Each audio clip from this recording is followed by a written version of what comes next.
94,7 UFM, Let's Rock the World, Keep on Moving. Ini yang selalu dilakukan oleh Dr. Tiwi, promams kita di pagi atau di siang hari ini ya lovers.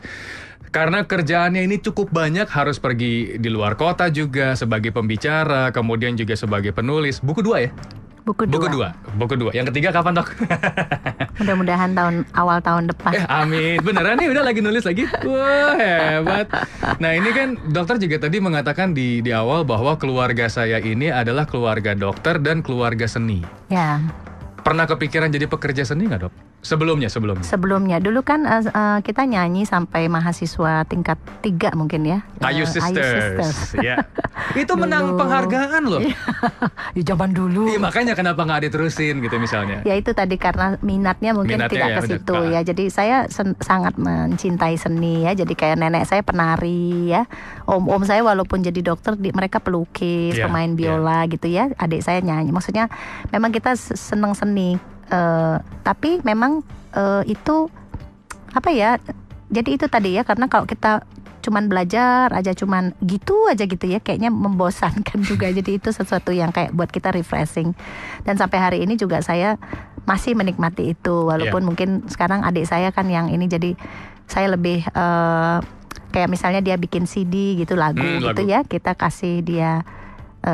Banyak sih yang lagu-lagu tentang ibu atau tentang perempuan. Salah satunya ringtone-nya Dr. Tiwi sendiri.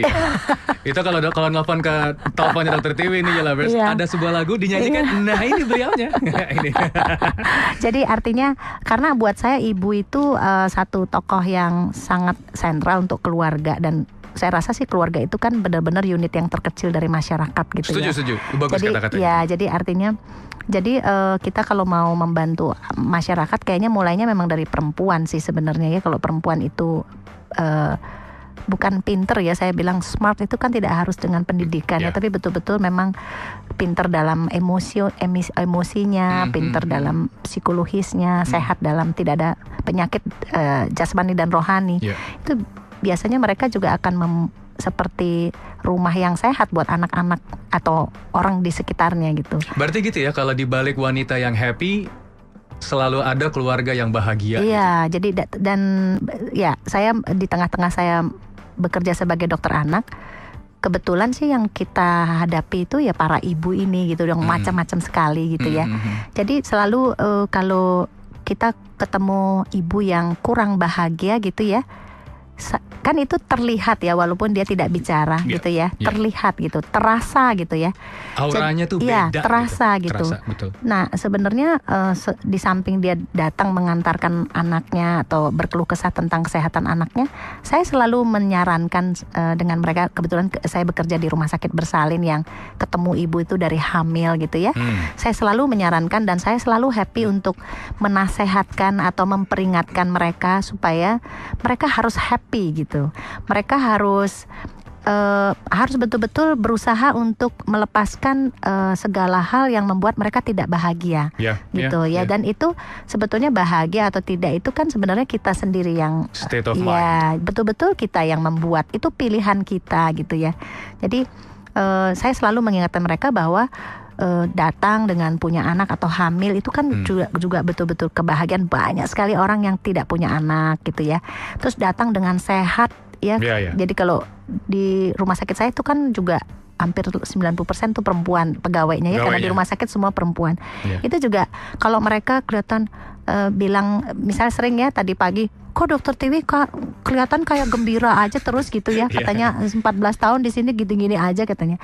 Saya bilang selalu buat mereka, kita tuh naik lift pakai kaki gitu ya, maksudnya terus kita kerja itu juga udah harus kita bikin bahagia gitu. Jadi nggak usah yang terlalu gimana gitu ya, karena bahagia itu kita bisa nggak sesek nafas gitu ya, kita nggak sakit ya, terus kita punya pekerjaan gitu, kita punya keluarga, kita punya anak yang sehat, tidak seperti orang-orang yang mungkin anaknya di ICU atau sakit, itu kan itu jauh lebih, kita harus lebih mensyukuri gitu. Jadi saya selalu mengingatkan para ibu atau para perempuan yang kebetulan saya melihat dia kebetulan berkeluh kesah atau saya lihat mukanya kayaknya kurang happy gitu ya, saya selalu mengingatkan mereka bahwa karena mereka itu penting sekali bahagia. Dan kadang-kadang orang selalu berpikir bahwa bahagia itu orang lain yang membuat atau kondisi lain yang membuat, padahal itu kan sebenarnya kita yang membuat, kita yang memilih gitu sebenarnya.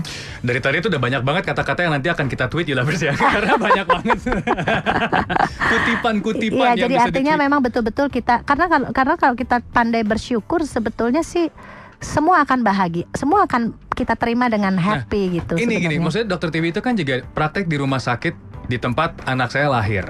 Oh ya. Di situ.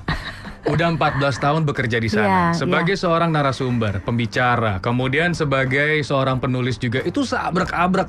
Kok bisa sih betul-betul sampai happy terus gitu, Dok? Saya tidak akan mengerjakan sesuatu yang saya tidak sukai. Untuk menghindari stres itu Iya. dari awal. Oh. Misalnya hal yang sederhana, pasiennya banyak. Kalau kita mau ikutin itu kan bisa nggak selesai Nggak pekerjaan selesai, kita. betul. Tapi kalau kita terlalu lelah, pasti kita tidak happy dalam mengerjakan itu. Nah, itu saya sangat hindarkan itu, gitu ya.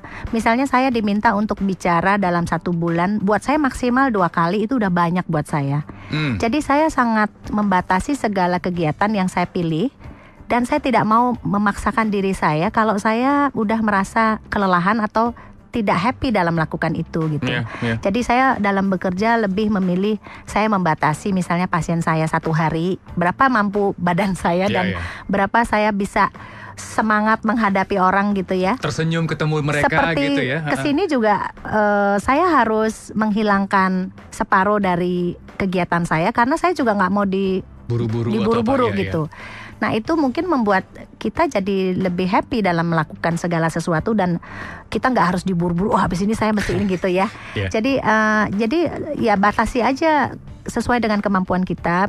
Mudah-mudahan sih saya rasa sih semua ada batasnya kan Iya, sebenarnya ya. Betul. Jadi jangan terlalu, misalnya saya praktek di rumah, saya bilang sama pasien saya, walaupun saya praktek di rumah gitu, jam 7 malam saya lebih bagus saya tidak Udah karena kalau saya paksakan kan orang bisa terus gitu ya. Betul. Saya bisa salah juga dalam mengobati, apalagi kalau misalnya bayi atau anak ya, sebetulnya kan nggak terlalu mudah sekali kalau dia dalam keadaan sakit dalam menganalisis. Kalau kita dalam keadaan lelah melakukan analisis itu kita bisa keliru. Kita bisa judes sama orang. Iya kan, kita bisa galak sama orang. Karena apa? Kita lelah gitu. Capek. Jadi saya sangat membatasi bekerja seperti itu gitu. Pengelolaan waktunya berarti hebat Dokter Tiwi. Pengelolaan Jadi waktunya. sebetulnya Arif, kalau saya kelihatannya sibuk, tapi sebenarnya banyak waktu saya untuk misalnya kayak tadi pagi saya mulai bekerja jam 7 misalnya ya, saya melihat bayi segala. Kemudian saya selesai jam 10. Selesai semua pekerjaan di poliklinik. Saya break 1 jam. Kemudian saya mulai lagi 2 jam. 2 jam. Habis itu saya break. Jadi jam 1, jam 2 itu saya break. Betul-betul break.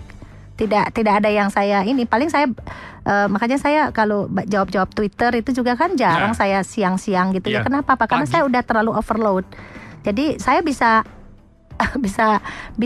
nggak benar jawabnya, tapi baru bangun pagi saya benar-benar masih segar gitu. Jadi saya jawab gitu. Dan biasanya sih justru dari situ kadang-kadang saya sendiri juga terinspirasi atau mengalir hal-hal yang saya sebetulnya nggak pernah pikirkan juga gitu, tapi dapat gitu pagi-pagi. Nggak, karena kalau dokter sebutkan Twitter tadi juga, dokter tuh termasuk yang rajin untuk menjawab dari Twitter gitu. Jadi saya pernah lihat di sebuah blog yang ditulis oleh seorang ibu, dibilang ini dokter yang berdedikasi. Oh. Di mention. Wah, terima kasih. Apa namanya? @DRTIWI, @Dokter Tiwi. Itu di mention gitu. Kok maksudnya apa sih kebahagiaan dari seorang Dokter Tiwi untuk saling berkomunikasi dengan mama yang hanya dari Twitter gitu? Sebetulnya gini ya, kami itu di samping keluarga dokter dan seniman, kami itu keluarga guru sebenarnya ya. Jadi ayah saya guru, kemudian om saya itu walaupun beliau dokter anak, beliau juga guru gitu ya. Kebanyakan itu guru. Jadi saya sebetulnya sangat senang mendidik orang gitu ya. Saya sangat senang sekali dengan pekerjaan itu. Makanya itu mungkin saya senang diundang untuk bicara gitu. Terus membimbing orang gitu ya. Terus ibu-ibu yang datang itu kan saya jarang sekali memberikan hanya pengobatan gitu. Saya lebih ke mendidik mereka supaya mereka bisa mencegah anak itu jangan sakit atau membuat kesehatan mereka lebih tinggi. Itu yang sebetulnya saya kerjakan dari dulu sampai hari ini, gitu. Dan jadi karena saya senang sekali mendidik gitu atau memberikan jadi guru gitu ya. Jadi makanya saya senang melakukan itu, bukan karena saya nggak tahu ya apakah itu dedikasi, karena saya suka gitu. Saya senang sekali mengajar orang atau mendidik orang supaya dia tidak jatuh ke dalam masalah-masalah yang sebetulnya bisa dicegah. Gitu. Itu sih prinsipnya ya, karena ya kenapa juga senang menulis buku ya, kemudian senang menjawab persoalan-persoalan. Dulu kan juga bikin Twitter itu, dulu kan kalau di majalah Ayah Bunda itu kan suka dimintain pendapat, dan itu kan datangnya mungkin 3-4 bulan sekali, bahkan mungkin setahun sekali. Nah buat saya itu kesenangan saya itu kayaknya kurang tepat. Karena saya ingat Yulabers pertama kali, Rif, Twitter tuh gimana sih cara pakainya, Rif? Oke, gini dok caranya. Ternyata jalan sampai sekarang. Gawat. Itu 4 tahun yang lalu kita ngobrol ya. Iya, jadi ya saya happy melakukan itu gitu, dan saya senang menulis gitu ya. Jadi ya saya pikir semua kesenangan itu kan harus disalurkan. Oh, lebih bagus syukurlah kalau banyak orang bisa menikmati itu gitu ya. Jadi saya lebih senang lagi, lebih semangat lagi, karena ternyata hal-hal yang simple itu yang saya kerjakan cuma 15 menit atau 30 menit di pagi hari itu banyak bisa membantu orang gitu ya. Jadi mereka juga nggak harus panas sedikit harus ke dokter gitu kan. Wah, pokoknya cepat banget ke dokter gitu.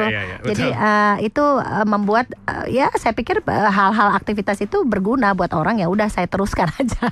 Amin. Terusin ya dok, Twitternya dok. Saya juga kadang-kadang sering nge-tweet loh kalau kayak gitu.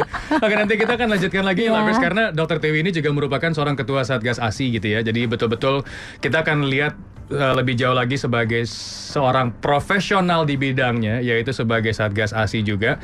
Karena ini Dr. Tiwi juga merupakan seorang spesialis anak gitu ya. Nanti kita akan lanjutkan lagi di Promoms bersama dengan Dr. Tiwi. UFM 94,7